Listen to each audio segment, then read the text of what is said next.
Are you feeling caught up in some kind of emotion right now, at this very moment? Are you stuck in a certain mind state with lingering thoughts that just won't go away? No? Then why did you click in? Yes? Well, you are not alone. This is definitely a common shared experience that a lot of us can relate to. And it's kind of funny how we can compare this to be like being stuck in quicksand. The more you struggle to get out, the faster you sink in. And the only thing you can really wish for is for someone to toss you a lifeline and try to pull you out.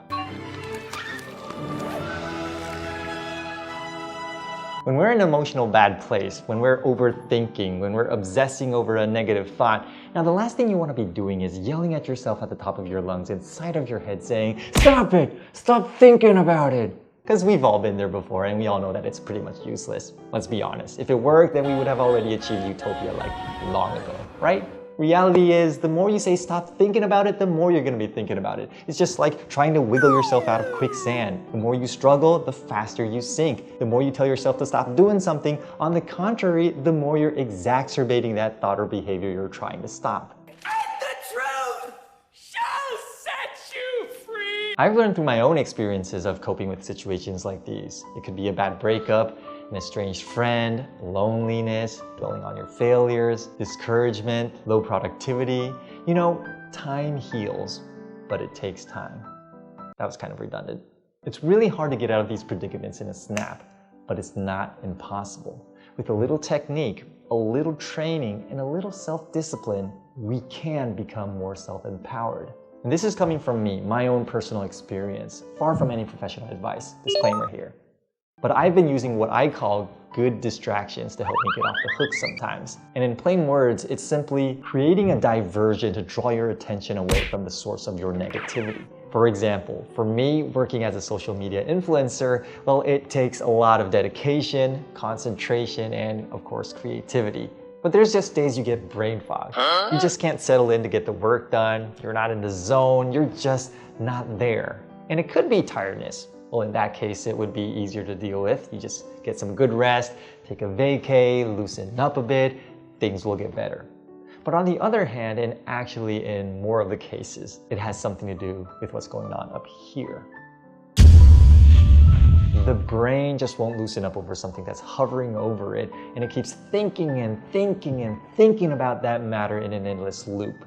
And in these moments, I've learned, and I've learned through the hard way, I've trained myself to use good distractions. And here are some of the good distractions I use. I stop my work because I know I'm getting nowhere under that condition, so I get up to exercise. And it works even better if I go outdoors. Go run a few laps, kick a soccer ball against a wall, prank some neighbors. I'm just kidding. What I'm doing is, by changing my physical status, by changing the environment I'm in, I'm breaking the inner loop inside my head. I'm providing new and different stimulations to my brain and thus forcing it to redirect to process something else, something better. But sometimes, you know, you don't always have the time to go jog in the park. That's okay. I've come up with other simple ideas. Sometimes I take a shower. Don't ever underestimate how effective taking a shower can be. Because you come out fresh and clean and rejuvenated. It gives you a good vibe. It's like you've pressed reset. Other times, I like cleaning up the room. Or it could be something as simple as cleaning the desk, because that also diverts your attention, and it also gives you a sense of rebooting yourself. Lately, I find taking out the trash rather satisfying. Is that just me?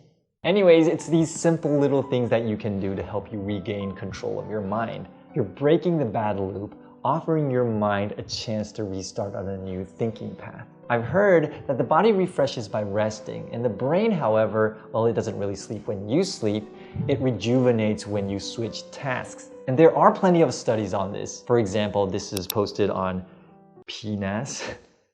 That doesn't sound right. But researchers have found that brain training involving task switching shows to restore sharpness in older adults.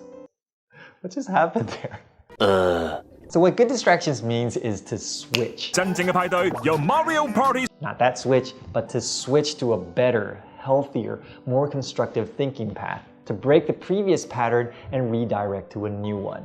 And this has been extremely helpful to me. I literally learned how to do this earlier this year, and at one point I was like, man, I need to get my hands on a PS5.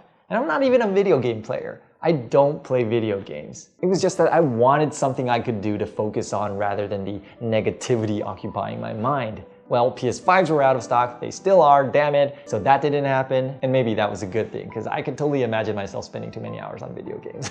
Talk about self-discipline. And that is the entire point of the word good and good distractions. If the distraction itself leads you into another quicksand, well, what's the point? It's that what we say in Mandarin Chinese, 饮鸩止渴. You're drinking poison to quench a thirst. By the way, we had that water brought in special for you folks. A good distraction leads you to better places. And that's why exercising, taking a shower, cleaning up is such a good distraction for me. And I would say it's good to anybody.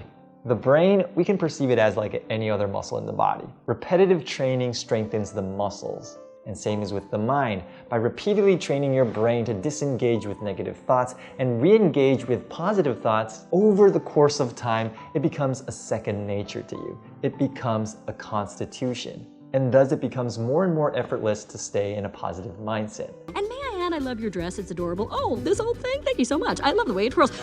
So, is your mind stuck in a bad place? Now, at this very moment? Well, you finished this video. I don't see any reason why you would finish this video if you were, well, you know what I mean. If you're stuck in a bad place, get up, go out, meet a friend, take a walk, give your brain a chance to switch onto another task. Give yourself some good distractions to rejuvenate your mind. Peace.